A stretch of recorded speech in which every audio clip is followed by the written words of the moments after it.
ఫ్రీగా వాడేస్తున్నాం. ఇదంతా ఎవరిచ్చారు? మా తాత కాదు, మీ తాత కాదు. ఎవరిచ్చారు ఇదంతా అనంటే, ఇదంతా దేవుని సృష్టి.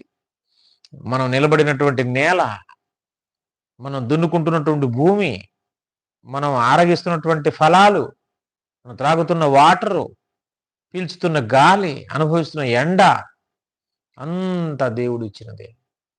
దేవుడిచ్చిన దాన్ని రాను రాను మనుష్యులు ఆక్రమించుకొని, గట్లు పెట్టుకొని, ఇది నా పొలం, ఇది నీది అని ఆక్రమించుకొని, ఇది నీది, ఇది నాది అని పంచేసుకొని, దేవుడిచ్చినటువంటి కాయలనే మనిషి భూమిని ఆక్రమించుకొని, ఆ భూమిలో తానే పంటేసుకొని, తాను డబ్బులకు అమ్ముతున్నాడు కాబట్టి ఏదైనా కొనాలంటే మనం డబ్బులిచ్చి కొంటున్నాం. కానీ స్టార్టింగ్‌లో ప్రారంభంలో దేవుడు మనుషులందరికీ పంచిచ్చాడనమాట. ఇదంతా ఫ్రీగా అనుభవించమని.